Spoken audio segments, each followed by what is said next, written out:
Hi guys, ඉතින් අද ඇවිල්ලා තියෙන්නේ රිපෙයාර් එකට. පේන අපි දොර ආපු ගමන් ගලව ගත්තා. ඉතින් ඔය ඇතුළේ පේනවා ඇති හැටි ඔය ලේන් එහෙම කෑලි බෑලි අරන් ගිහිල්ලා. අපිට මේ දොරේ අද කරන්න තියෙන සර්විස් එක කරලා ඉතින් පැත්තේ 9 වෝල්ට් බෙල්ට් එක හොඳටම ගියවිලා තියෙන්නේ. ඒක මාරු කරලා දෙන්න ඕනේ. ඒ වගේම මේ මෝටරේ මැනුවල් කෑල්ල කැඩිලා තියෙනවා. මම ඔයාලට ඒක පෙන්නන්නම් තව ටිකකින් කැඩුණු කෑල්ල. ඉතින් ඔය ටික තමයි ඉතින් කරන්න තියෙන්නේ. බලමු කොහොමද වැඩේ යන්නේ කියලා.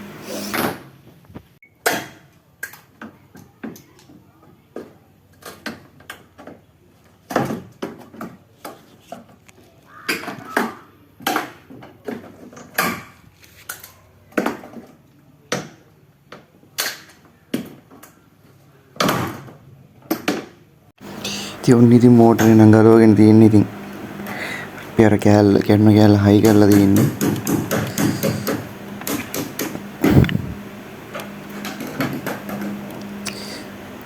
ඔය තියෙන ඔන්න ඔය කෑල්ල තමයි කැඩිලා තියෙන්නේ. මොක මාරු කරලා තියෙන්නේ ඉතින් දැන් නම්. බලමු ඉතින් කොහොමද වැඩේ යන්නේ කියලා.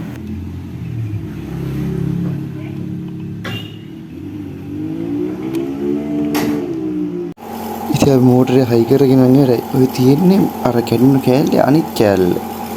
වෙන ඉතින් ඔය කස්ටමර් යටින් තමයි ඉතින් ඔය මැනුවල් කරන්න ගිහලා ඔය කෑල්ල කැඩිලා තියෙන්නේ. ඒ වගේම මොකුන්ට තව දෙයක් කියන්න තියෙනවා.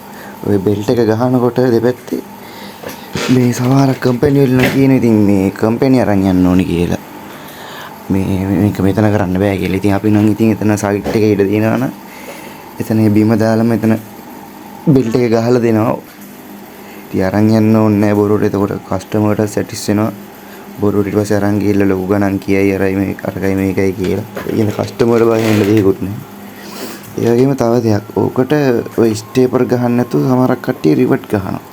ඉතින් ඒ වැඩේ නම් කරන්න දෙන්න එපා. මොකද ඔය රිවර්ට් එක ගහන්න විදිනකොට ඊට පස්සේ විදින තැන ඉඳන් පැනල් එක මලකට කන්න ගන්නවා. ඉතින් ඕගොල්ලෝ ඒක බලලා සැලකිලිමත් වෙන්න.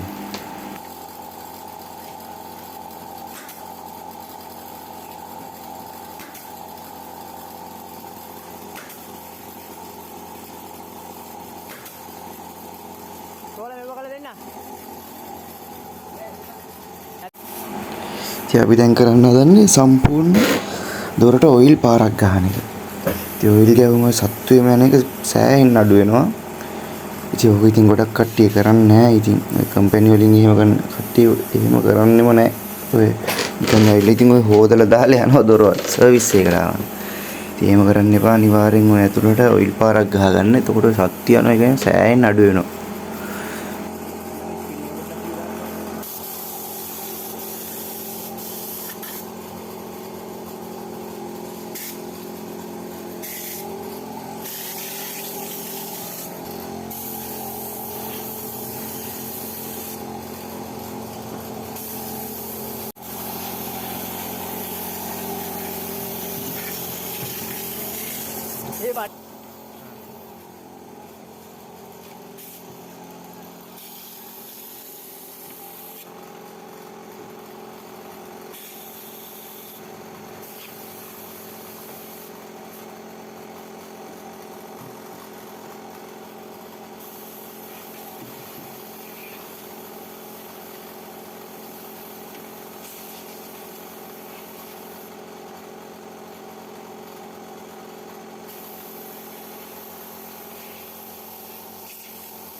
ඉතින් දැන් සම්පූර්ණ ඉතින් ඔයිල් පාරක් කියම ගහගෙන ඉවරයි. ඉතින් දැන් දීන්නේ රෝල උතලා ආයි උඩින් තියාගන්න තමයි. ඉතින් බලමු.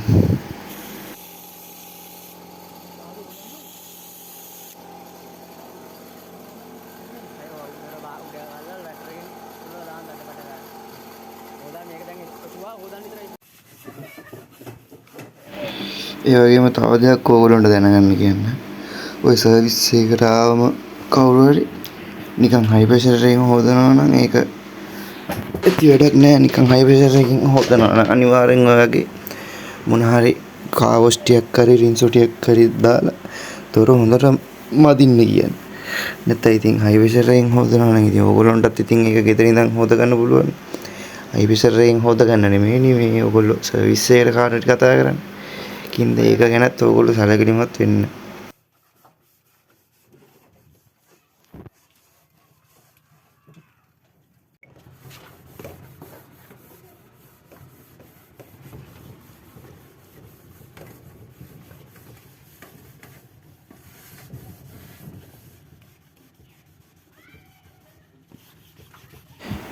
ඉතින් ඔයගොල්ලෝට පේන තියෙන දියසෙවල පාර. ඉතින් ඔය දියසෙවල පාර ඔක හයි ප්‍රෙෂර් එකෙන් ඇල්ලුවට යන්නේ නැහැ.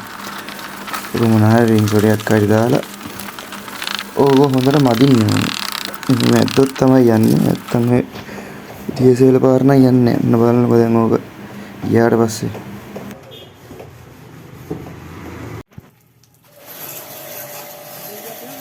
ඉතින් ඔයගොල්ලෝ පේනවා ඉතින් දැන් ඇතුල් පැත්ත නම් හොදගෙන ඉවරයි.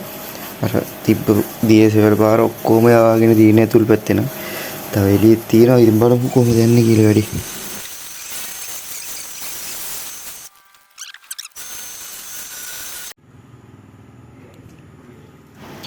ඉතින් ඔයගොල්ලෝ පේනවා ඉතින් ඉස්සරහා පැත්ත ඔය වගේ ලස්සනද තියෙන්නේ කියලා ඔය දියසෙවල පාරවල් එහෙම ඔය පේනවා.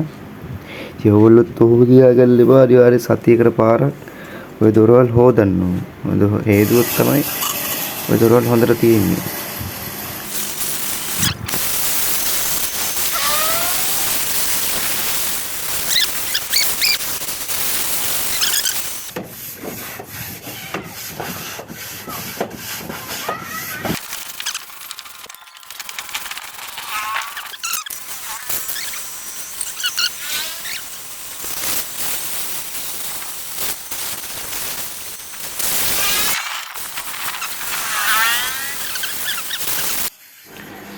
ඉතින් ඕගොල්ලොන්ටම පේනවා ඉතින් වෙනස කලින් තිබ්බ විදිහත් එක්ක. ඉතින් තව ටික කාලයක් අර විදිහට දොර තිබ්බම අනිවාර්යෙන් ඔය පේන්ට් එක ගැලවි යන්න ගන්නවා. ඉතින් ඕගොල්ලන්ට මේ වගේ ලස්සනට වැඩක් කරගන්න ඕන. පල්ලෙහා කන්ටැක්ට් නම්බර් දාලා තියෙනවා. ඉතින් කතා කරන්න. ඉතින් ඕගොල්ලෝ මේ වීඩියෝ එකකින් මොන හරි දෙයක් දැනගත්තා නම් අනිවාර්යෙන් ලයික් එකක් දාලා කමෙන්ට් එකකුත් දාගෙන යන්න. එහෙනම් ඊළඟ වීඩියෝ එකෙන් හම්බෙමු.